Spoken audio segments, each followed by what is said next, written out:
Well, for most of us, the name Britain prompts images of lush green lawns, red phone booths, double-deckers, the big man and the king. Yet, alas, in the past few years, the situation is a bit different. Mass irregular migration, partially uncontrolled, partially, frankly, invited and initiated, is threatening to fundamentally change what it means to be British forever. So we're joined today by an immigration expert from the Prosperity Institute to really discuss all of it and give us the full facts. What's going on in the UK today in numbers? And most of all, is there anything that can be done to reverse course before it's too late? I'm Amor Sahar. Welcome back to Underscore.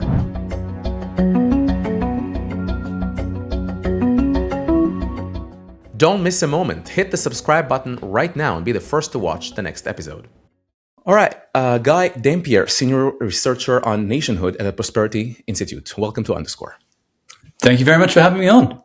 Thank you for being here. Well, Guy, we're having you on because the UK is gradually becoming unrecognizable. I remember visiting there when I was a kid, and was synonymous with, the lush green lawns and the Tower of London and Churchill, Shakespeare, and Charles Dickens, and also, queuing bitterly to watch football while holding a pint and complaining about life in cold weather, which is also always great. But all of that rings quintessential British. But in the past few years, really, your country has become unrecognizable. It could be, utter mismanagement. It could be conscious decision. It could be stupidity. We don't want to judge. It could be all of the above. But for an island nation, it has been bewildering to see how uncontrolled immigration policy has become. But I want to first have your take on what's going on in the UK in numbers, how it all started, why it all matters. The floor is yours. Thank you very much. So indeed, we have moved alarmingly far away from the England of Jane Austen adaptations, I'm sad to say.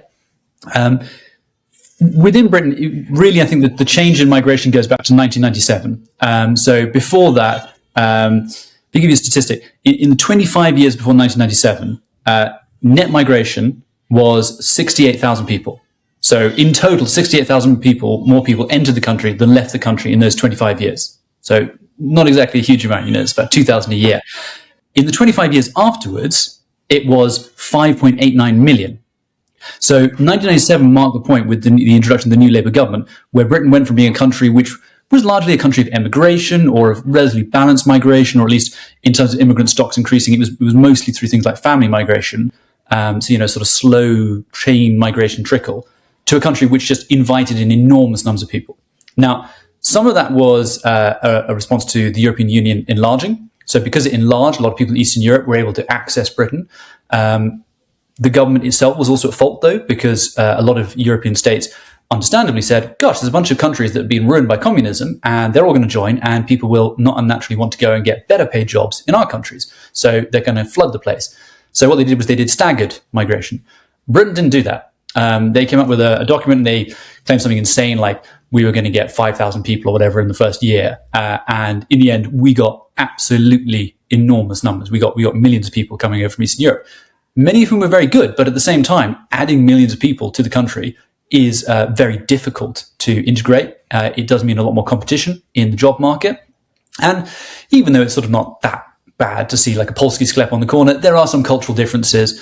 I love Polish builders as much as the next man, but they really do love drinking tins outside and occasionally just getting completely drunk and fighting one another. So there were some issues in certain places where it was just too many people. But the other thing was a shift of migration, or a large amount of migration from what we might generally call the third world. The new Labour government, one of the things they promised was they would get rid of the primary purpose rule. This was a rule that made it harder for family migration. And it was a pretty open bung to the British Pakistani population who'd had trouble getting family members in. Mass migration massively increased under the new Labour government. And that was really the change of Britain from being a country that was largely still very homogenous despite the 20th century. We'd had immigration waves. There was sort of one in the 50s with Afro-Caribbean people who had the right to come because there was a sort of British Empire hangover where basically people within the Commonwealth were allowed to come. It was called Citizens of the United Kingdom and Colonies. So they were allowed to come. There was no rule against it. And some of them did come for work. Then there were groups of South Asians. There are sort of two primary ones. One are Pakistanis who came mostly from the Mirpur area. This was related to a dam that was built there, and essentially they had a lot of people who suddenly didn't have villages anymore. So the Pakistani government made sure they got work permits to go work in Britain. A lot of them ended up working in mills and steel yards and things, basically declining industries that were trying to hold on. And with that additional labor, they sort of held on a few more years, but actually they simply weren't competitive. The industries collapsed, and you just ended up with a British Pakistani population in lots of areas in the North and Midlands that had lost the work it originally came to do. The other South Asian population were mostly East African Asians. So these were Indian immigrants who'd moved under the British Empire into Africa. And then during the period of decolonization, you effectively had a sort of black majority racism against these groups because they were very successful. They often dominated the commercial sector. And once the British were gone, it was essentially, well, we think this country should be run by Africans for Africans, and we don't think that includes you. And so a lot of them were persecuted or kicked out. And because they had access to Britain under this legislation, they moved to Britain. And many of them have been very successful. So those were the sort of original groups that came to Britain. Then, like I say, from the 1990s onwards, you got larger amounts of migration again from the third world, and you also got a very large amount from Eastern Europe coming in. Then that sort of stabilized, and in particular had the Brexit referendum in 2016, which kind of put a hard cap on the number of Eastern Europeans coming here, partly because they sort of sensed that immigration was an issue and they didn't want to come. Also partly because those countries that they came from had massively improved. So a country like Poland is doing very well now. So if you're a Polish builder, do you want to come to Britain, or do you want to stay at home in Poland and be very successful there and probably have lower cost of living, less crime, various other things? And that was sort of the situation. So Britain had changed from a country which in the 1990s was 95% white.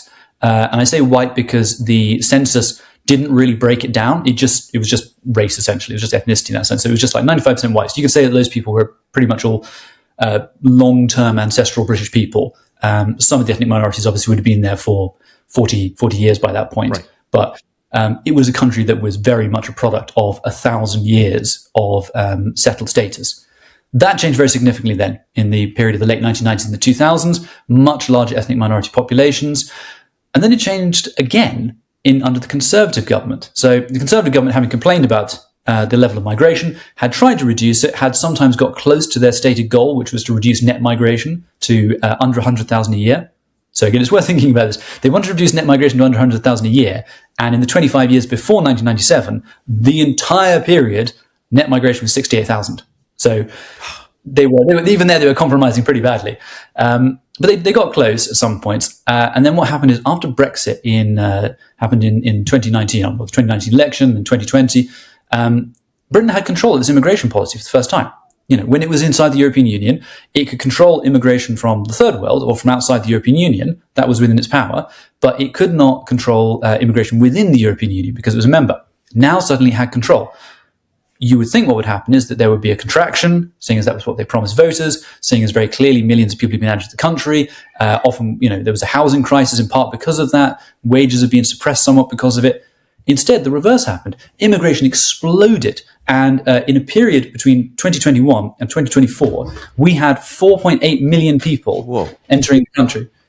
So just to say again, in the period between 2021 and 2024, we had 4.8 million people entering the country. Now, obviously some people left as well, but we're still talking more than 2 million people net entering the country. So that is the size of the populations of Birmingham, Glasgow, Portsmouth, and Newcastle, all put together in just those few years. And that was driven by a couple of things. It was driven by, an increase in certain refugee flows. So we had Ukrainian refugees, we had Hong Kong refugees, we had Afghan refugees. Now, in some cases that there might be good reasons for that, but it was a lot of people in a very short time period. But the other two big reasons, and these were the ones that were sort of particularly dangerous to people, one was study migration. So they introduced a graduate visa. The idea was you do your degree, and at the end you get a couple of years to work. And the idea was to sort of bring in smart people.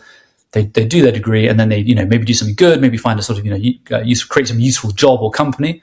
Instead, what happened was people worked out how to game the system. You got a massive increase from Africa and South Asia of people coming in, doing 1-year master degrees, often limited evidence they could actually speak English. Some of these things were running, remedial English classes before they did their supposed postgraduate studies. And then they were working. Quite often they were working illegally during the period they were supposed to be studying. Then they were working legally afterwards. And there was no restriction on dependence. So they were bringing their wives and their kids and others. And this created this sort of bizarre situation where somebody would come in on a master's degree, and they might pay a lot of money to the university, but if they worked and their wife worked and they were getting several years of work out of it, even on a very low wage, it was absolutely financially worth it. So it became a sort of covert route for work migration. And I'm afraid to say a lot of them, or a substantial number of them, when they'd run out of legal time in the country, then just claimed asylum and went into the asylum system. So again, just gaming the system. The other group were work migrants. Now, Britain likes to refer to them as skilled workers. We've got a skilled worker route. But in reality, the biggest part of the skilled worker route was the health and social care visa. So Britain has a problem, which is local government is supposed to pay for social care. You have an aging population, so you need more and more social care. Local government can only raise so much money, and they didn't want to pay more. And the government didn't want to pay for it. And they didn't want to find another way of making people pay for it, because they tried to introduce a tax to pay for it, and it had been incredibly unpopular. So they decided what they'd do is they keep the wages down by bringing in foreign staff. But again, they didn't restrict them from bringing dependents, and they didn't actually put a cap on the route. And so the result was that you got hundreds of thousands of people coming to the country to do these low-paid, low-skill jobs, bringing family with them who could work, and on a path where after 5 years they would get effectively permanent residency, and a year later they would be able to go for citizenship. So again, if you are someone in Nigeria, and I'm not picking on Nigeria for any reason other than the fact it was one of the countries where a lot of these people came from. It's a pretty good deal to say, I'm going to go and I'm going to do 5-6 years of relatively low paid, unpleasant work, because at the end of that, I will have access to the entire British welfare state for the rest of my life. That's a pretty good long-term investment. And a lot of people did that. And so we had this huge explosion of these three routes, all of which were completely legal, all of which were in the control of the government. And the government basically just completely failed to do anything about it. Then they sort of realized they screwed up. There was, a screeching halt, and they managed to bring in some restrictions. But again, there's limitations on what they could do. And they've got the big problem, which is you've got a lot of people who've come here. What are you going to do with them? Right. They are here legally. You did invite them. You've given them a set of rules, and they are playing by the rules you set. They're stupid rules, and the rules aren't good for the people of Britain generally, because if you look at how much they're likely to cost over the long term, various calculations have been done, but basically the calculations always run into the tens, if not hundreds of billions of pounds. So it's a gigantic fiscal crisis out of a desire to just avoid paying, British social care workers 50p more an hour. Just very short-sighted behaviour. And unfortunately, that's become known colloquially as the Boriswave after Prime Minister Boris Johnson. And it's now become sort of one of the great big political footballs, because everyone's trying to work out, what do you do about this? Even the Labour Party, which generally is very pro-migration, is trying to work out, what do you do with this sort of, slow motion fiscal catastrophe that's coming up on you? Guy, it's definitely been a hot potato that has been, passed on from one government to the next. And I can see the Labour government of today that has, as you said, traditionally been pro-migration, struggling to figure out whether or not they're going to be. I heard Starmer also sort of showing off the record number of deportations or cracking down on illegal migrations. I'm sure you have something to say about that. But I want to get bigger picture here, because most people don't understand, and that's important to highlight. Yes, many people infiltrated or arrived in the UK illegally, whether it's visa overstayers or simply, taking a boat from Calais to the shores of England, and we can discuss that in a second. But as you said, many of them played by the unwise rules, perhaps, but played by the rules that the British government itself set. And the bigger picture here is that all those myths, for example, on these people, are seeking a better life. We need working hands. The population in Britain is aging. We need cheap labor. All of that may be true, but if you need labor, you invite people per job application, and then you grant them a job visa, for example, for 2 years, 3 years, 5 years, and then they have to return home. Instead, that has become a sort of a pathway for permanent residence, family reunification, and explosion of population in a way that has never been seen in British history. Correct me if I'm wrong. No, that's true. I mean, if you look at Britain, it's had a pretty settled demography for about 1,000 years. There's sometimes an attempt to claim that Britain is a nation of migrants on a sort of American model, but it's pretty unconvincing because once you get past the Anglo-Saxons and the Vikings and the Normans, from 1066 onwards, you're basically talking about the Huguenots. So that's a couple of tens of thousands of French Protestants who integrate pretty quickly. You're talking about Jews, originally Sephardic, later on Ashkenazi. Again, we're not talking about huge numbers, and actually the Ashkenazi Jews came at the end of the 19th, the beginning of the 20th century, so they're pretty darn recent. And you're talking about a handful of other groups, Dutch merchants in Norfolk, that kind of thing. Groups that are pretty small, pretty obscure, often were sort of mercantile, and therefore were quite high achieving. And when they weren't high achieving, like let's say the Palatines from Germany, who were fleeing persecution there, when they weren't particularly high achieving, they actually got moved on. So like a lot of the Palatines got sent to America. Sorry about that, America. I'm sure they were good people. There was very few people that actually came across, and it's substantially changed the face of the country.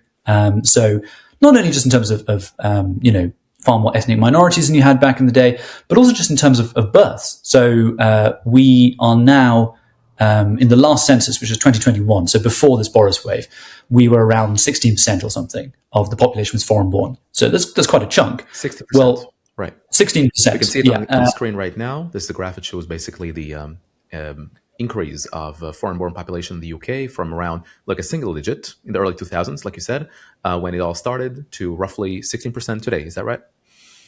Yeah, well, 16% in 2021, but Carl Williams from the Centre for Policy Studies, which is a conservative think tank over here, he's done the calculations, and he thinks it's probably now closer to 19.6%, because that census was before the Boriswave, and therefore the population of foreign born has substantially increased in the years subsequently. This is a good chart here from the Migration Observatory, but it's not necessarily, or it's only partially reflecting the sheer size of the increase. So we are in a position where already we know 1 in 25 people walking the streets arrived in the last 5 years. We're possibly at a point where 1 in every 5 people is actually foreign born. So let me get this straight. 1 in every 25 people residing in the UK right now has arrived in the past 5 years. Yeah, so it was about 3.8% of the population arrived between 2021 and 2024. So that would be the equivalent of roughly 5 million people arriving, and net you would say around 2 million people. Net it would be closer. Yeah, net it was I think about 2.5 or something. 2.5 million people. So there are, some countries have a similar population, right? I mean, not too many, but this is definitely a population of a big city arriving in just 5 years, increasing the population of the country by quite 3, 4, 5%. Is that correct? 3 point something percent? About 4%. It's crazy. So 4% increase of the population of the country within 5 years. And I want to delve to the data points. We talked about this graph, migrant population in Britain, basically the foreign-born as a percentage of the population. Here we're talking about the annual population change. And we can definitely see that it's significant. Is that right? You can see the big jump. So what you can see is, as we described, there's an increase, particularly in the early 2000s, which is when the Eastern European countries joined the EU. Right. That carries on until 2016 when you had the Brexit referendum. It starts to shrink. It shrinks a lot in 2020 because obviously we had the COVID pandemic. And in fact, that's the only year that the net migration has been below 100,000 since 1997. And then it starts increasing, and then it just absolutely explodes. And that's the situation we've had. And needless to say, the United Kingdom is standing in between all this dismal immigration policy of the European Union and European countries. And as we can see, the OECD countries over here, foreign-born population. Let's ignore Luxembourg for a second. It's quite it's not even a neighborhood in London. But you can see. I'm not sure. You tell me what you think about this chart, but I'm not entirely sure it's representative of whether or not we're not talking about the ethnic segmentation or the ethnic groups in those population, whether from neighboring Spain to Portugal, for example, or in the case of Israel, the country's founding policy is what they call the drawing of exiles, basically the immigration of Jewish people to Israel. Not exactly either visa overstayers or family reunification, all these policies by the UK? Yeah, so I think a country like Luxembourg is interesting because it's very, very foreign, but equally that's because everyone there is pretty much everyone there is a European migrant. It's a lot of people moving there for finance, and that's true for some of the other countries. They've got quite, Switzerland. It's just on the border with multiple countries. Lots of people, go into there and work, but by and large, the number of people from outside Europe is actually relatively limited. So the United Kingdom there at 15, I think it's 15% there. 50%. First of all, we know that that's higher now, so it's increased. We'd be, further over here to the right. But if you look just slightly to the left, you can see the United States is around the same level. And in fact, we often think of America in the period of Ellis Island, so the big waves of Irish migration, Italian migration, Jewish migration, and all the other smaller countries that came over. That turned America into a nation of immigrants. That sort of defined a lot of the 20th century, created a huge amount of myths and narratives. Well, in Britain, it is now a higher foreign-born percentage than in America at the peak of the Ellis Island period. And it's worth remembering that after the Ellis Island period, the Americans had a huge 1920s sort of backlash where they thought this is just too much. We can't possibly integrate this many people this quickly. And so they almost stopped all migration from the late 1920s until 1965 to give themselves that breathing room. So Britain has not only exceeded where America was in the Ellis Island period, it is not having a breathing pause like America had. So that change is occurring and continuing to occur. And as you said, the welfare policy is incomparable to that of the United States. The burden on the NHS and in general, the welfare system is simply incomparable, and it's rampant. And maybe this is the key to sum up what we discussed so far, this chart. Is that right? Yeah, so actually, just quickly going to your end point, your last point there.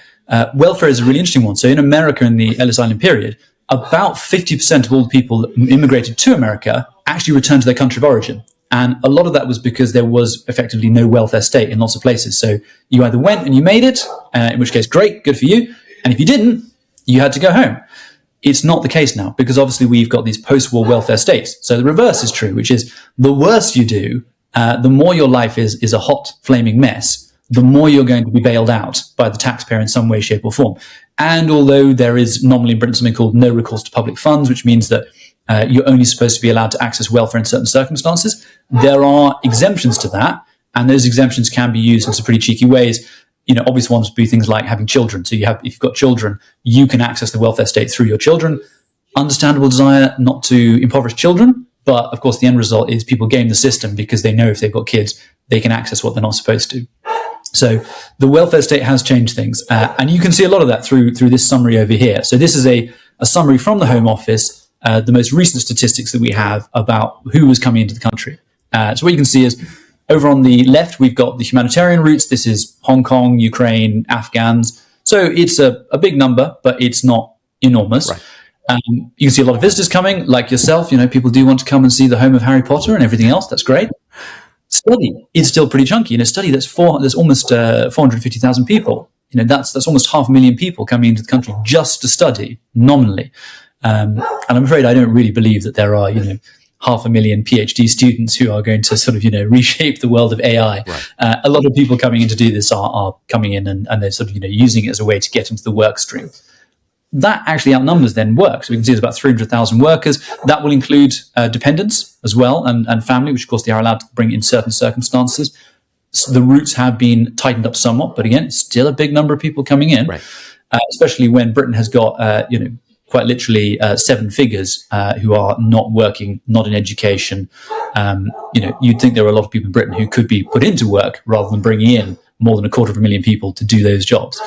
And then the family route, 71,000. So again, that's a big chunk of people that are coming in effectively through chain migration that will be coming in year after year after year.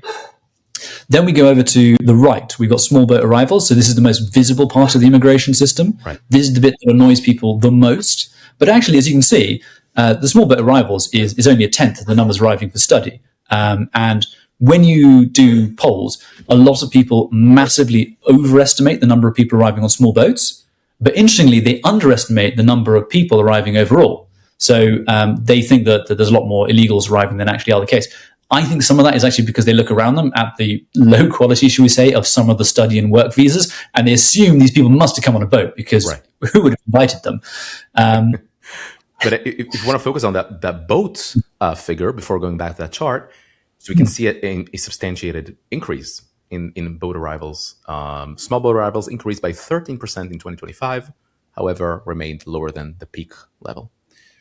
Yes, although we can see that the peak level there, 2022, is the only year that it's below. So although the numbers are lower than they were at the peak, they are still actually quite high, and they're still higher than the prior 2 years, which indicates that things are continuing to be bad.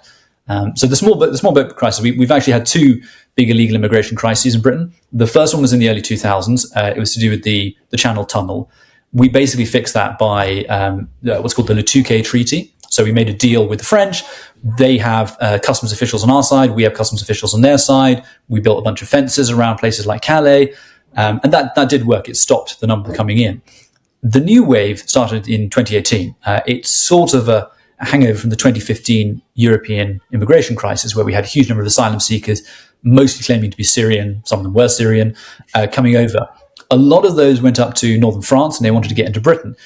Generally for a couple of reasons. One is some of them have got family members in the United Kingdom, and so it's easier to go and join an existing migrant community.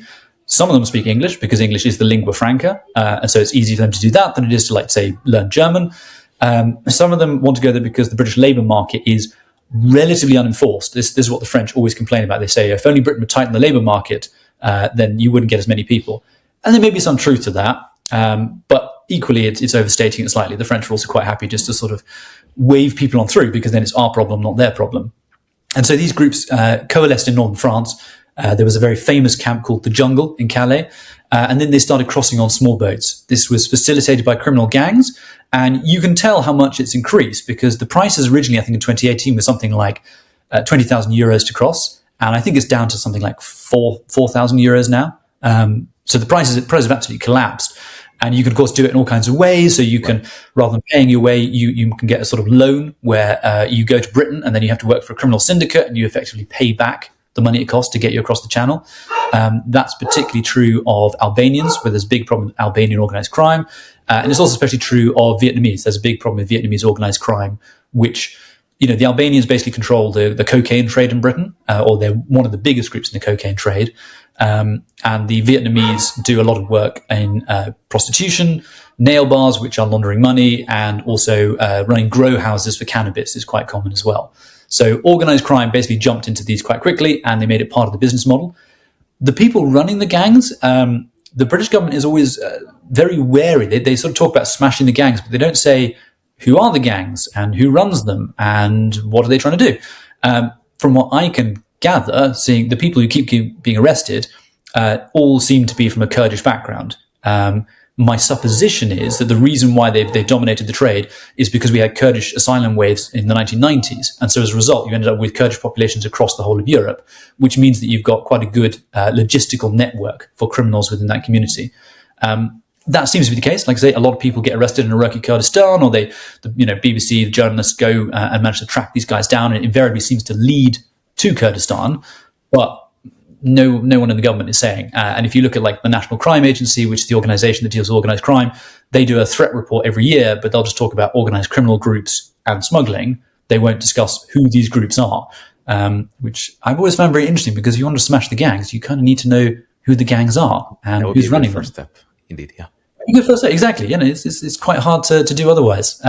So I've always felt they're not being particularly serious about smashing the gangs because they're failing to provide that information. That has become some sort of a slogan of the Labour Party, I would assume, like smashing the gangs. I saw it in the debate between Starmer and the former Prime Minister, which I forgot the name for some reason. But then, so I mean, that would be step number one, I would suspect. Yeah, so that was his sort of pitch. He said, he was the former director of public prosecution, so he'd run prosecutions. Right. And he said, I've got this law enforcement experience, and I'm going to smash the gangs. Well, we're over a year in, the gangs remain extremely unsmashed. Numbers are actually up, and we get instead things like the British-French deal, which was a deal where we would take migrants and we would deport them to France, and immediately, and in return, the French would be able to send migrants to us. So it would effectively be a 0-0. Like in the end, we would have taken some, they would have taken some. But the idea was that by removing them immediately, we would have ended that appeal to coming across the channel, because you're just going to be sent right back. But in the event, they've done it to fewer than 100 people, and somewhat inevitably, we've taken more than the French have taken somehow. I've got to give them their credit. You know, the French are very good at doing statecraft, and we generally come across as the losers on those. So it's not working. There's also an interesting thing here on the right, which is you can see that small boat arrivals are 43,000, but the number of people claiming asylum is 111,000. Right. Where's the gap from? Anyway, I would assume visa overstayers or people coming. That's it. So tourist visas. Yeah, visa overstayers are by far the biggest group of illegal migrants in the United Kingdom, and by far the biggest group claiming asylum. So it's become very common now for people to come in on the study route or the work route to claim asylum, to the extent where they're actually having to ban visas for some of these nations because so many of their students or workers are actually just claiming asylum at the end of their visa. And there's also some groups who have sort of easier visas that they can abuse a little bit. So, for example, although the government has talked a lot about deporting people, the biggest nationality I believe they've deported after Albanians, where we cut a deal with them, has been Brazilians. And that's because Brazilians have a visa where they can come to the United Kingdom for 6 months and work. Well, not actually, I'm not sure if they're supposed to work, but they're allowed to come to the UK for 6 months, so longer than just a visitor visa. And as a result, there's quite a high number of Brazilian overstayers. And if you go to certain parts of South London, there's a lot of Portuguese or Brazilian shops. But let's be honest, if you look at Britain today, they are here illegally and they shouldn't be here and they should be removed. But if you look at Britain today, you would not say that Brazilians are the biggest problem in the United Kingdom. I wouldn't say that, no. Yeah. But then, so Guy, let's delve into a bigger picture here, because you presented us with tons of amazingly interesting data points, and we can see how the foreign-born population in the UK right now is at about 16%. You would say it's a little over 19%. You said roughly around 5 million people have arrived, not necessarily stayed, but arrived over the past 5 years. 1 in every 25 people residing in the UK has arrived in the past 5 years. The explosion of illegal immigration and legal immigration, invited immigration, since 1997. The explosion really since 2018. 1 in 13 people living in London is an illegal immigrant. The most common given name in the UK has transitioned from David and Oliver to Muhammad, and it stayed like this for the past decade. You got churches burning down in London. You got protesters flooding Westminster Bridge, chanting death to Israel and free Palestine from the river to the sea, wearing keffiyehs. Not exactly the kind of Britain of lush green lawns and Charles Dickens and the big men and the Queen and the British monarchy and all that. I mean, clearly something is going on. And my concern, I wonder what your take on it is that we keep sort of beating around the bush and not, calling a spade. And my concern is I've been watching British politicians, beating around the bush, talking about the burden on the NHS and on the welfare system and how these people are not assimilating and it's a burden to our health system and to our education system, and we don't have enough apartment units, like housing units. All of that is true, but that's beside the point. The point is that the UK, in my opinion, I wonder what your take on it is going through massive civilizational change that is threatening to fundamentally change what it is to be British forever. And the level of denialism is astounding to me. I've been watching, your politicians talk about it, and in left, right, and center, beating around the bush, not naming the problem for what it is.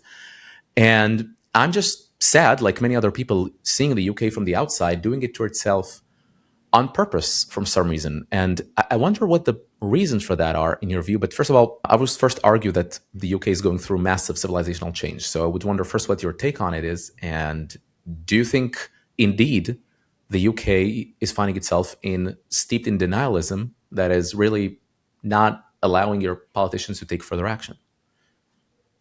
The Americans have used this language of civilizational change and civilizational threat, and I think there's a lot to that. Britain has been a very stable, settled society. It's part of what has allowed us to create our unique culture, for good and bad. Might have contributed to the food that everyone likes to complain about, although I will defend it. I will defend British food. But we love fish and chips, but come on. I mean, come to the Middle East. I'm invented by a Portuguese Jewish migrant, so I'm afraid I'm going to have to give that one to you guys. It's definitely going through a major civilizational change, and if you look at, let's say, the very recent by-election in Gorton and Denton in Manchester, it's a community that has a very large Pakistani British community, and then there's a white British community. And if you look at the votes, it's very divided between those two. It's not to say that it's completely split on sort of, identity grounds, but significantly split. And it has been held, that seat, by the Labour Party for basically a century. They've held it the entirety, I think, of its existence. And they've just lost it to the Green Party. And not only have they lost it to the Green Party, it's the very first time the Green Party has ever won a by-election. So not a general election, but an election that happens in between. It's the very first time they've ever won one. And if you look at their leaflets, you can see why. The leaflets are very simple. We will support Gaza and Palestine. We will be against any immigration controls, and we will be against deportations. And everyone we don't like is like Trump. And then maybe a little bit that says, and we'll give some money to the NHS. We'll give some money to welfare spending and public state spending. So those are the three prongs of it. Well, we saw your candidates surf and drive. We saw the candidate wearing keffiyeh going to mosques to garner votes. We saw the ads in Urdu and in Arabic. We saw, basically, I don't know particularly what region it is, but if you want to go for the same, let's say, first letter or alliteration, as we call it, taking care of the people of Gaza, not Gloucestershire, if you want to dub it this way. So. Yeah, no, I think there's a lot of truth to that, and you can see that's a shift. I mean, just on the most basic level, something like doing an advert in Urdu. Well, okay, my grandfather can speak Urdu, but my father can't. I can't, and it's pretty unusual for most people in Britain to be able to speak Urdu. So, anytime you produce a communication in Urdu, you are emphatically rejecting. You are leaving the majority of the British public out. You are creating a message separate. And that, I think, again, there's evidence of the civilizational shift, because one, why do you need to do it in Urdu? Anyone who's voting in that country, you'd hope, would be able to speak English, so they shouldn't need it. And if you are doing it in a separate language, you are separating yourself off, you're hiving yourself off from the mainstream. As you say, there's been a strong adoption of these cultural symbols like the keffiyeh. And again, it's interesting, they're outside mosques trying to canvass people. They're not outside pubs trying to canvass people. Right. They're not outside Pilates studios trying to canvass people. It's mosques. It's a very particular identity focus. And there's been a lot of discussion in the last week about sectarianism and the rise of sectarianism in British politics. It's not that it's new. We've had this before, but it's just very, very open and very, very obvious that we are talking about appealing to people as identity groups. And those identity groups are concerned quite often with interests that are either minority interests within the United Kingdom, or in the case of something like Gaza, are basically foreign policy related. Usually it's a rule of thumb that foreign policy does not win votes. Why is it winning votes here? It's winning votes because Muslims feel that they are part of a global ummah, whether they are in Gorton or Gaza, and therefore they should vote for their brothers and sisters. In one sense, understandable, but you'd hope that they'd be voting for their brothers and sisters in Britain. You'd think that would be the most important element. Right, and I think we started to touch upon the point, right? It isn't just any migration, is that it is migration from certain parts of the world, let's just say it, Islamic migration that is changing the nature of the UK and its civilization, if you will. And it seems to me like it is not in pair with immigration from Poland or Portugal, in the sense that it is distinct in its nature. These are what some migration researchers call parallel societies within their own religious characteristics and segregated or sectarian communities. That poses a whole different challenge to the United Kingdom. It does. So I think we've probably got a couple of issues going on. One is what we might call cultural proximity. So basically, the closer a group or a nation is to your culture, the easier it will be to integrate migrants from there. It's not guaranteed. So for example, Britain had a huge problem with Irish terrorism. We are as close to the Irish as you can humanly get.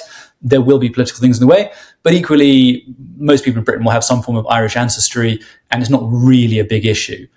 So cultural proximity makes life easier. So, we look at the Poles, we look at the Portuguese, quite high levels of intermarriage. Intermarriage is relatively easy. Right. There's not huge cultural differences. They're not sort of spitting betel nut on the street or anything else. So cultural proximity is one. And obviously, between Britain and South Asia, although there are historic links, the cultural difference is still quite significant. Most of those links are imperial. And that's not exactly, should we say, the history and the culture that is celebrated today. If it was, perhaps that would be easier, but it's not. The second issue, I think, is scale. So if you look, the reason why Polish immigration was difficult was because there were a lot of them. So although they have become integrated over time, And although people don't have much of an issue these days, when they did have an issue, it was because there were just so many of them that you might get Polish workers moving to an area in such large numbers that the character of the place just changed overnight. Portuguese, there are lots of Portuguese migrants, but they don't generally have whole communities to themselves. There just aren't that many of them. They tend to be, spread around a bit more, which is good for most people. It's good for them. It's good for British people. It's good for people like Pastel Del Nata. The problem with the British Pakistani community in particular, or perhaps with the British Bangladeshi community, is that they have settled together in very close-knit areas. Now, it's an understandable desire to be near people, especially if you speak a language that's non-European, that's harder to understand, and so you want to be close to people who speak your language, who've got similar cultural traditions, who go to the mosque. I mean, something as simple as, if you've only got one Muslim in every town, where are they going to go to the mosque? Because there's not going to be enough people to go to the mosque to make it viable. So it makes sense for them to settle together. But the effect of that is that you end up with a community that is somewhat separate.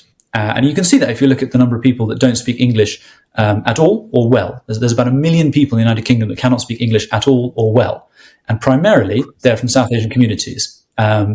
And that includes Indians as well, so I don't want to just sort of blame Muslims.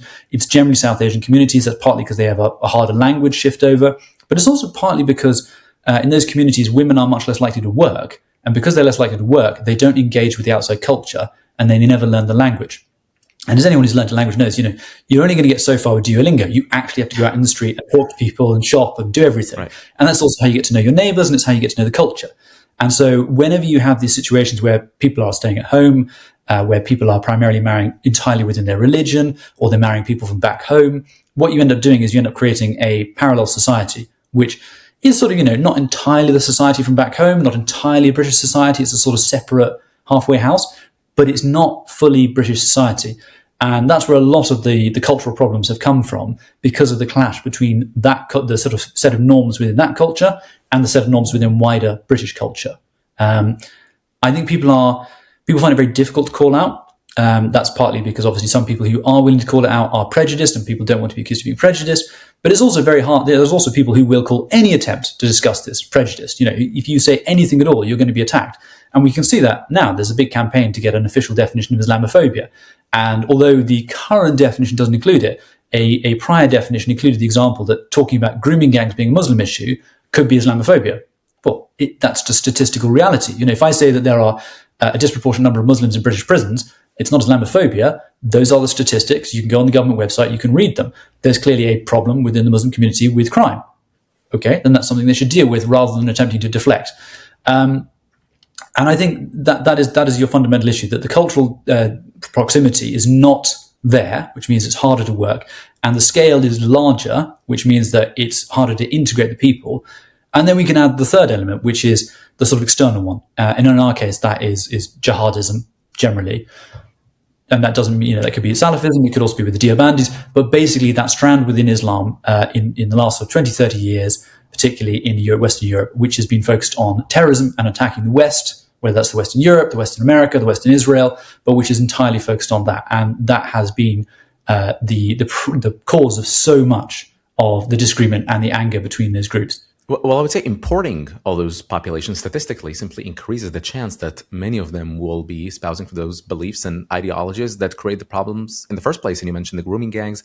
Remember Rotherham, over 1,000 girls that were groomed by those Pakistani mostly gangs. But that is very, very sadly, these are old news, because we heard, correct me if I'm wrong, but many other cases in recent years that was shocking and very disturbing. We saw, we can see how foreign countries such as Qatar, Iran, and others are funding under the radar all those societies and associations and mosques and places of gathering where they preach ideology of Muslim Brotherhood and elsewhere. And so rather than assimilating newcomers, the result is that you empower the problem, you make the problem much, much worse by not assimilating immigrants, but more importantly, simply importing millions upon millions of immigrants from those parts of the world, in the Middle East and North Africa, where they're more prone to be following those ideologies. Definitely. So there's an economist called Garrett Jones, has a great book called The Culture Transplant. And it's a very simple thesis that I think everyone could immediately feel in their gut is true, which is if you bring people en masse, not as individuals, but like in a large group from a country, you will get the culture of that country. And that can be good things or it can be bad things. The quality of curry has improved, but you've also got rape gangs. I think the calculus on that one is pretty bad. But that's exactly what you get. If you look at Pakistan, although the crimes that have been committed here with the grape gangs are quite obviously racialized, they're very specifically picking on white girls, very specifically picking on girls who are non-Muslim. If you look at Pakistan, you can see that there is a massive sexual abuse problem. And so it's not surprising that when you have people from the country with a massive sexual abuse problem, where, for example, many people in the Pakistani army committed industrial scale gang rape in the 1970s in Bangladesh, is it a surprise that people will bring the bad parts of their culture as well as the good parts of their culture? So it's not a surprise. And it's exactly the same with terrorism. Britain was first called London in the 1990s because we were allowing various Arabs, many of whom had jihadi connections, which was quite often why they were moving, to move to the United Kingdom. So it was a surprise that people that were fleeing the consequences of their own actions in many cases, or who had the views of those areas, would bring the problems that they had with them. It was entirely and obviously foreseeable, which then brings you to the second problem, which is the attitude of the British elite. So in recent years, it's been state multiculturalism. You might also call it sort of state anti-racism, this sense that the worst thing in the world is white racism against non-whites. And it's got a reasonable origin, as you might say, in the Holocaust. A lot of Europeans don't want to do that ever again. Britain was not involved in the Holocaust, but nonetheless, there's a strong feeling that, a lot of Western civilization was badly damaged by this. How could Germans, who were among the most civilized people in the world, how could they possibly have done this horrible thing? Therefore, we need to avoid any form of race prejudice. That's entirely understandable. But in many cases, it's just swung into the reverse, which is you're not allowed to say that any culture is better. You're not even allowed to say any culture should be prioritized. You might argue that British culture is not better than other cultures, but it's nonetheless our culture and therefore deserves to be preserved, and it's something that immigrants should join in with. Instead, what you've seen is people often encouraged through state multiculturalism to maintain their own cultures. And not only have we seen foreign funding of these things, quite often government funding. The government funds a ton of charities. It funds a ton of organizations and NGOs, many of which are explicitly based on identity groups, race and religion. Right. And those obviously tend to centralize things. If you found, let's take, for example, one of the grooming gang abusers worked for the Pakistani community center in, I think, Oldham. Well, if you've got a Pakistani community center, it's obviously going to promote being Pakistani. It's going to sort of hold that in because that's the entire raison d'etre for existing. What you obviously would prefer is to have a cultural center in which everybody can join in. But that's obviously not what's happened. And then the second element of that is the anti-racism element, which is that there's been a much stronger official prejudice against racism by white people than there has been against racism by non-white people against white people. And you see that very, very clearly in the case of the grooming gangs. There are a lot of cases where reports and inquiries afterwards find that people in the council, people in the police were scared to death of riots, were scared to death of the possibility of a backlash against ethnic minority communities or immigrant communities. And therefore they failed to act. And so they effectively allowed girls to be abused and tortured and treated in horrible ways rather than have the possibility that people get upset at what was actually a real crime that was occurring. That is very persistent. You see it across, there's a famous case in, I think, either the J Inquiry or the Casey report into grooming gangs in Rotherham, where a researcher had tried to bring this to the attention of her superiors. And she pointed out that the primary abusers in the town was a British Pakistani drug gang. And as a result, she was told off and then she was sent on a diversity training course. So it was, state inculcated ideology that you do not talk about this, even though it just leads to problems down the line, even though it means that you're turning a blind eye in many cases to abuse and horror that's occurring right now. Well, I would send those men to How to Treat Women course. I think that would be more effective. And that is shocking. And I think it indicates a larger trend among the West of denialism of the problem, sort of self-flagellation and guilt over past, policy of colonization or, going out to the new world. And, in some ways, I mean, God bless those explorers who came to the new world and conquer the whole world, and that led to obviously negative results in many aspects. But they were projecting power in a way that no other civilization could. And as someone who comes from a former British colony, I can attest to that. Not necessarily improve the quality of life, not necessarily happy about it, but it is what it is. But indeed, any country, and that relates directly to Trump's policy of any nation would act in its own self-interest, and that includes civilizational pride in some way. And that reminds me of Douglas Murray's book, The Strange Death of Europe, that is exactly the sort of fatigue that he's discussing, that relates directly or indirectly to the British government's decision to let in millions of people from other cultures, or even more recently, foreign policy decisions, as they're not intervening in Iran, even going as far as condemning the United States for taking on Iran, while also not allowing the US, until Trump really pressured, to use the Diego Garcia base, and also following the decision by the ICJ to simply give British territory, the Chagos Islands, over to Mauritius, that previous government said no thank you to, completely justifiably. So my point is a larger decay of civilizational pride, sort of making people think 4 times before saying something, trying to sort of empower other cultures on the expense of your own culture, which is a bit ironic, because I thought no culture is superior to others. And I'd like to really relate to Marco Rubio's point. You probably listened to his speech over the Munich Security Conference, and what he said is the following. Mass migration isn't some fringe concern of little consequence. It was and continues to be a crisis which is transforming and destabilizing societies all across the West. Controlling who and how many people enter our countries, this is not an expression of xenophobia. It is not hate. It is a fundamental act of national sovereignty. And the failure to do so is not just an abdication of one of our most basic duties owed to our people. It is an urgent threat to the fabric of our societies and the survival of our civilization itself. Bingo. Meaning, I loved how he highlighted the West as a unified front. And my question is, do British politicians tend to talk like that very often? Not very often, I would say. You can sometimes hear bits of it, but I think you've got 2 elements at play here. One is that general lack of self-confidence. So if you go, not the British Empire is perfect, but there's an interesting, potentially apocryphal, I can't remember, story about the British officer who had to deal with sati, which is the Indian practice of widow burning. So when the husband died, the widow would be thrown on the funeral pyre alive to join her husband. And reputedly, what happened was the Indians, the soldier wanted to stop this, and the Indians complained and said, "But this is our tradition." And he said, "Fine," he said, "then you may have your tradition, and you may throw her on the pyre, and afterwards, having murdered a woman, I will uphold my tradition and I'll hang you." At which point they suddenly lost the appeal of throwing the woman on the flames and decided not to. So that's a form of civilizational self-confidence, the willingness to step in and to defend your own values. I think that has collapsed in a large part. You see these various attempts to come up with what are British values, what do we stand for? And invariably they're drawn so widely that they just include everyone. They invariably feature something like tolerance. And the truth is, every single society pretty much on earth can make some claim to tolerance, but simply being tolerant doesn't make you British. The things that make you British have to be particular. Otherwise, they don't matter. There is that problem. Some of this, I think there's a genuine issue. We have become a much more multiracial society. And so there's a difficulty. How do you make it all match together?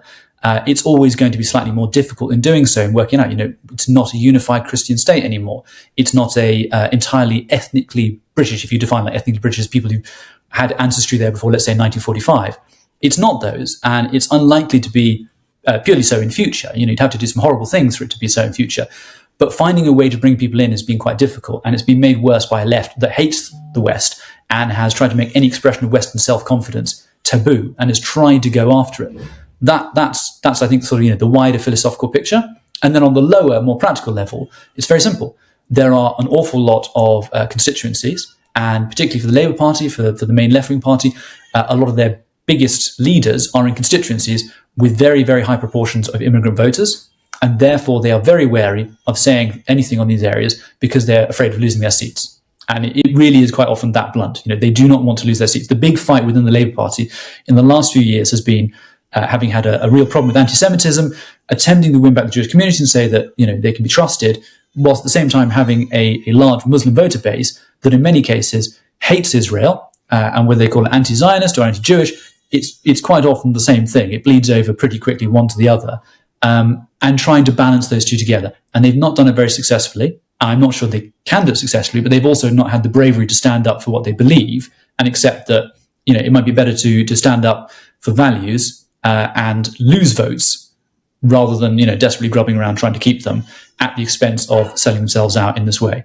And unfortunately, that's the situation we found ourselves in. Absolutely. And since you mentioned anti-Semitism, I want to touch upon really the exploding levels of anti-Semitism in Britain. Correct me if I'm wrong, but largely driven by both skepticism toward Israel, but also the importation of mass levels of migrants from parts of the world who are traditionally anti-Israel, Middle East and North Africa.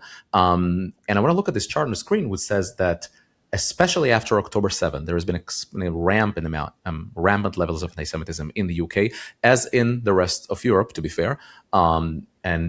It's just funny to me, or sad rather, than following the largest massacre of Jewish people since the Holocaust, there is an explosion of anti-Semitism accusing Israel of sort of doing it to itself, and sort of all those conspiracy theories, but also all those pro-Palestine, pro-Hamas demonstrations in the streets of London and other British cities. Over 3,500 anti-Semitic incidents reported in 2025 alone. And I'm interested mostly not just in the trees, but in the forest, rather, as in we tend to think of those as incidents and that they come and go.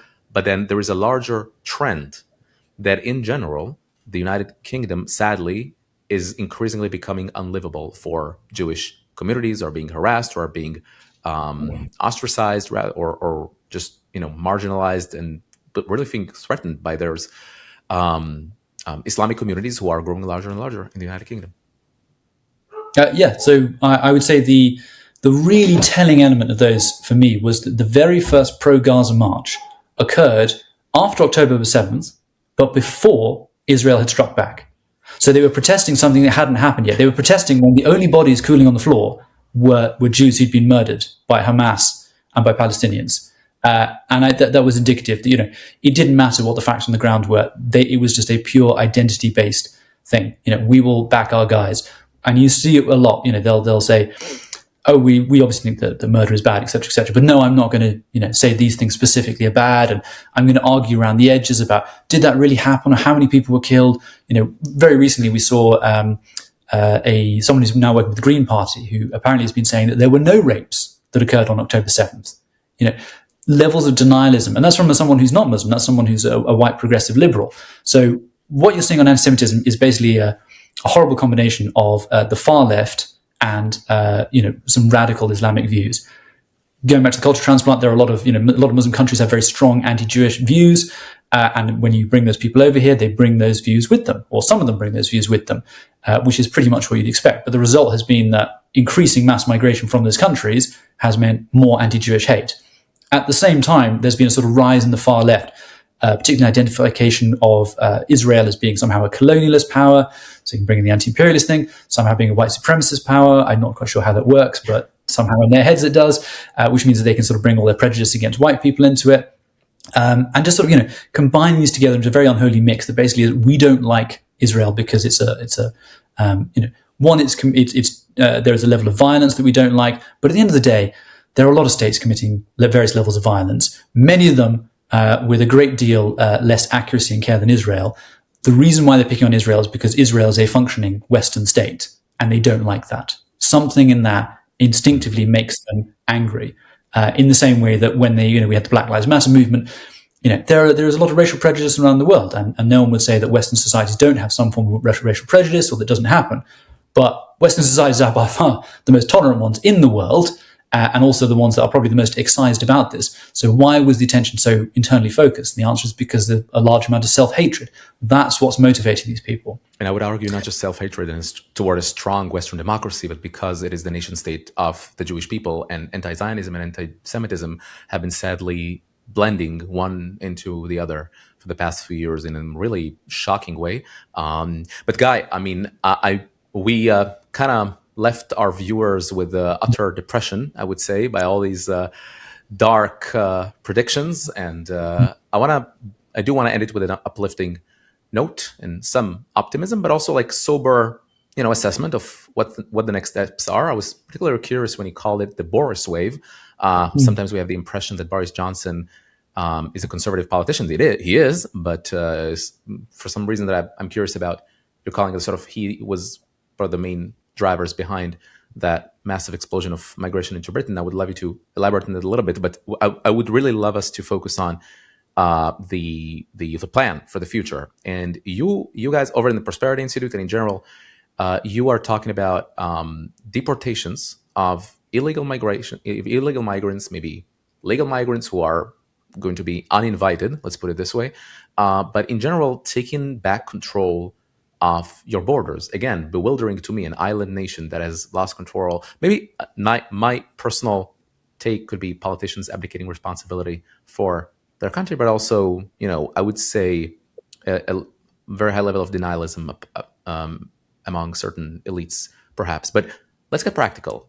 What is your plan for the United Kingdom for the next few years? How to mitigate levels of mass migration?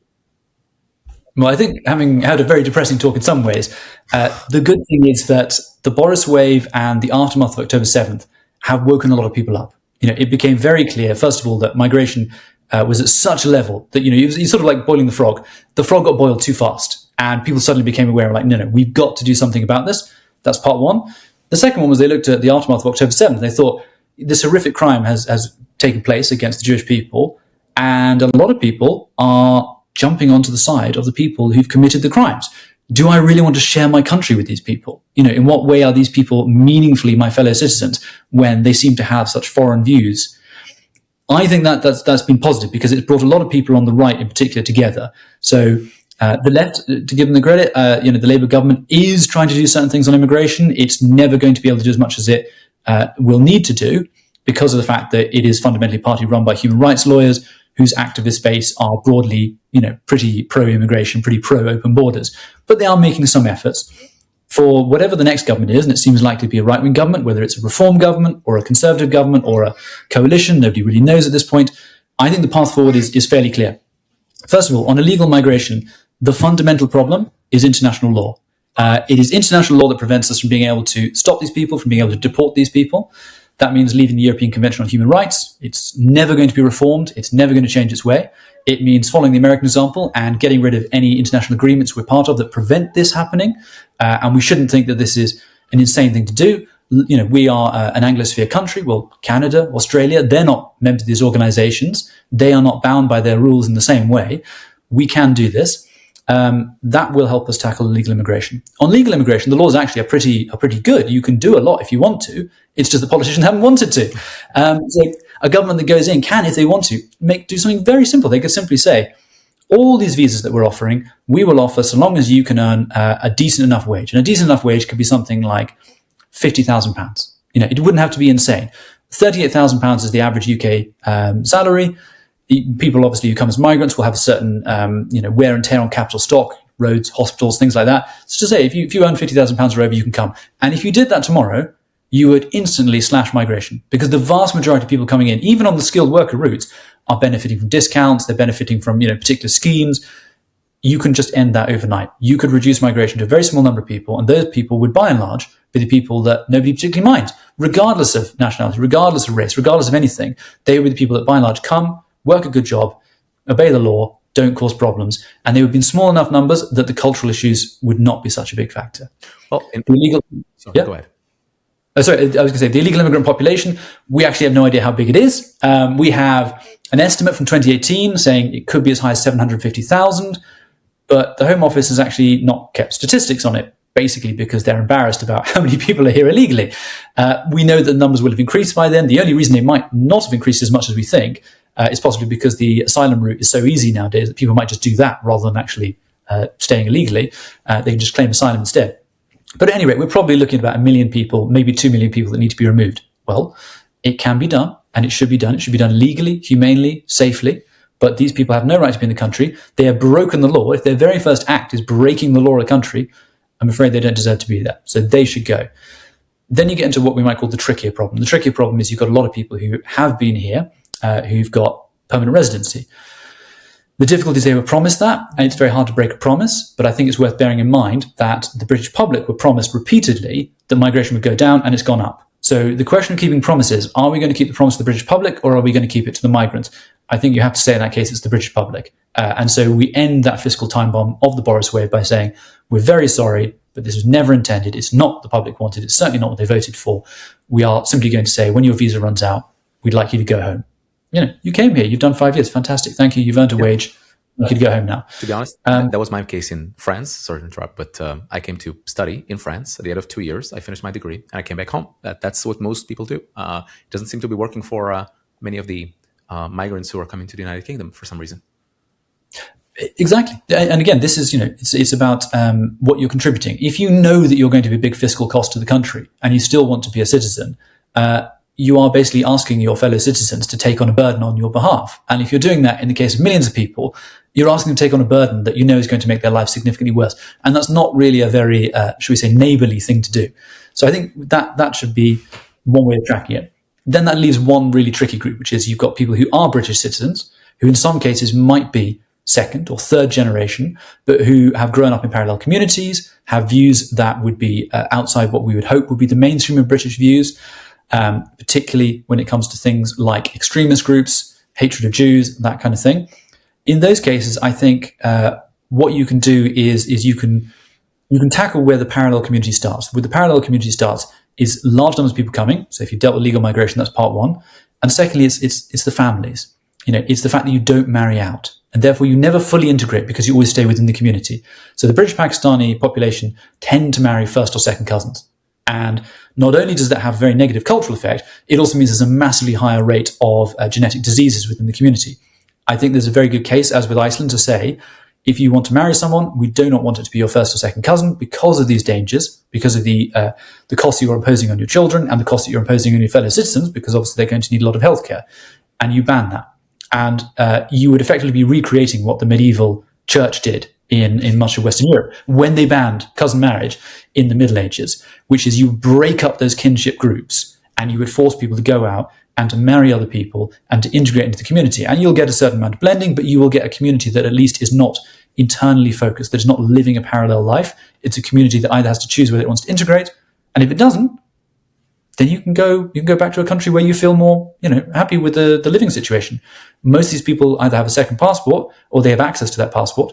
If you don't like life in Britain, if the cultural way that Britain runs is not to your tastes, you do have a simple option, which is you can go home. Right. And my obvious question is, can you ban dual citizenship? Or could you decide, while being British citizens, that you strip them off their citizenship while leaving them with their original or second citizenship to stay with? You can. So under the 1981 Act, you are able to remove someone's citizenship if they are basically, if it's against the public good, which generally means, are you a terrorist? Are you an organized criminal? We've done it successfully with several people. And although there's a certain bit of me that's slightly uncomfortable with the possibility of the state being able to strip your citizenship, actually, it has to be said, there's not really been a case where they've stripped citizenship from someone and you think that's an overreach. They've actually been pretty sensible about who they've done it to. And I think that's what should be done. In fact, the only reason I would not remove dual citizenship in some cases is because if we remove their dual citizenship, then we can't get rid of their British citizenship because we would be leaving them stateless. They do have to have access. And I think you could expand that and you could simply say, if you have become a naturalized British citizen and you are a serious extremist, you are a danger to your fellow countrymen, I don't think that you should necessarily be able to retain your British citizenship. And if you are a serious criminal or you are a repeat criminal, there are shoplifters who have 200 offences or whatever, or if you're someone who's committed a murder or a rape or a sexual assault, a very serious sexual assault, I think there's the right to say you're within the first generation. It's a bit probationary. You've been naturalised. I'm sorry, but you have lost your right to this through your actions, not because of who you are, but through your actions. And if you don't want that to happen to you, don't rape somebody. Don't murder them. Right. Don't shoplift 200 times. It's not terribly hard. Most people can manage that. And it's your fault, and we're very sorry, but adios. Right on. So according to their, let's say, their activity log, shall we say, or criminal activity or any other violations. So you say 2 million illegal immigrants, some British citizens who have dual citizenship have committed a crime or are acting against the public good. And then you have, of course, the second category you referred to back then was legal-invited immigrants who are either family reunification, work visas, etc., where you can, I would say, self-deport. How many would you estimate are residing in the UK right now at this title? Well, we've got several million people who've come in through the Boriswave currently. So if you take that sort of 5+ million people who in most cases have not married someone British, do not have that link in, you could simply say you're going home at the end of it. And then that would be, let's say 5 million legal migrants that way. It's hard to say because obviously some will be illegal, some will come on a humanitarian route, so it's a bit more tricky. But, you could several million migrants, several million illegals, remove all the illegals who are continuing to come immediately, which is not a small number because we've predicted there'll be probably another 200,000 by the time of the next election. So that's a big chunk. And then if you go into the serious organized criminals and those who are extremists, there are 40,000 people on MI5's terror watch list. Well, in most cases, if you're serious enough to be on the terror watch list, I don't think you should be in the country. Absolutely.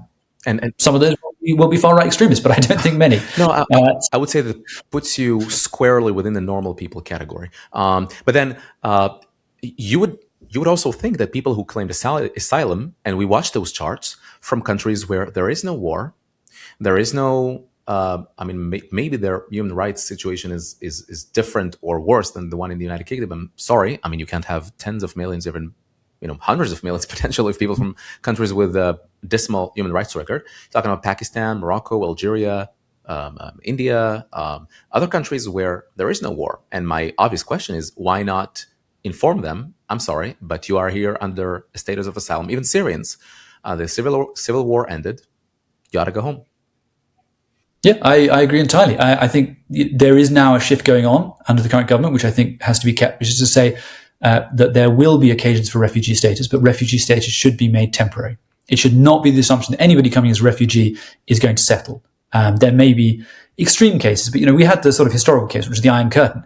Fine, if you are a Polish dissident, we can't really send you back at any point because the Iron Curtain is still there. The Polish government is still communist, etc., etc. That's not true for a lot of these countries, and we should be unashamed about moving them back.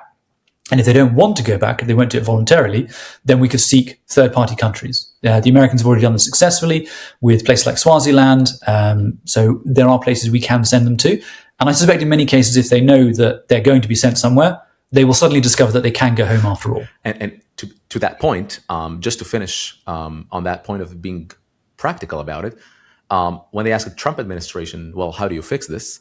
Apparently in the first year, what they say it could never be done. Roughly 2 million people, even 2.6 million people, were either deported or self-deported. Actually, the vast majority of them were self-deported.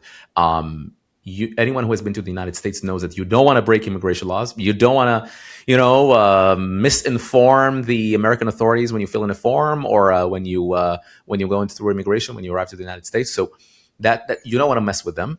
But simply put, but then the United States managed to deport or make them self-deport for over 2 million people in a single year. And my question is, practically, how do you do that? How many people do you think you can deport? Do you think that, Heathrow Airport and other major airports in the United Kingdom can be, dedicated to the mission of, sending back thousands of people every day to home countries, the Rwanda plan or Libya or wherever this is? Do you think it's feasible and practical?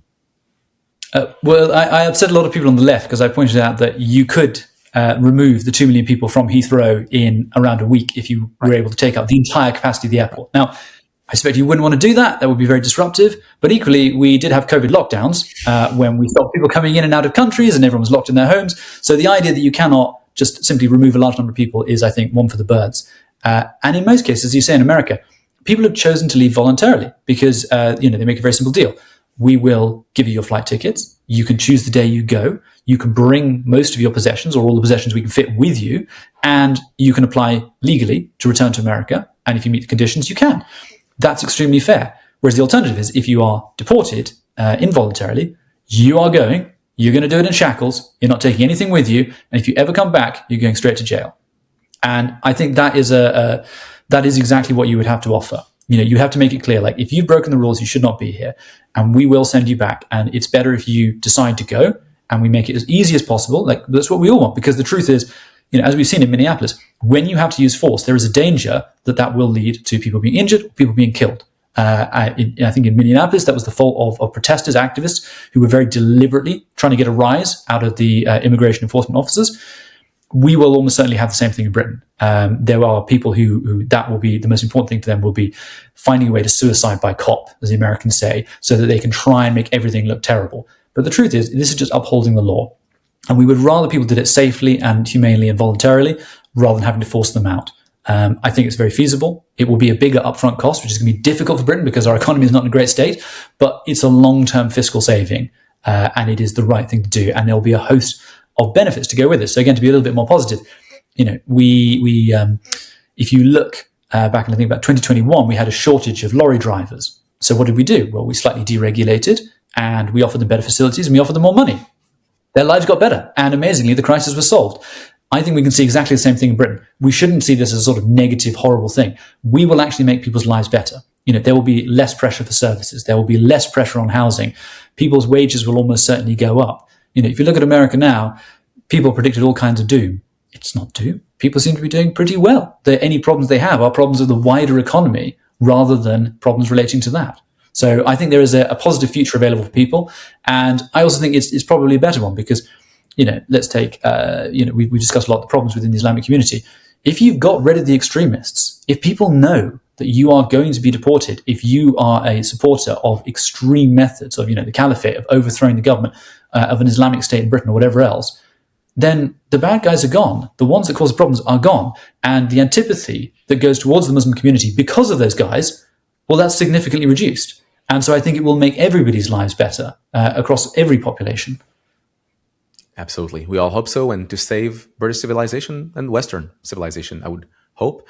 Guy Dampier, I remind everyone you're a senior researcher on Nationhood at the Prosperity Institute. I warmly recommend everyone to go and check out their materials because it is astounding, it is fascinating, and Guy's been doing a terrific job. Guy, you really shed light on this phenomenon, and let's hope, as they say, that the UK is going to be okay. Guy, thank you so much for coming on Underscore.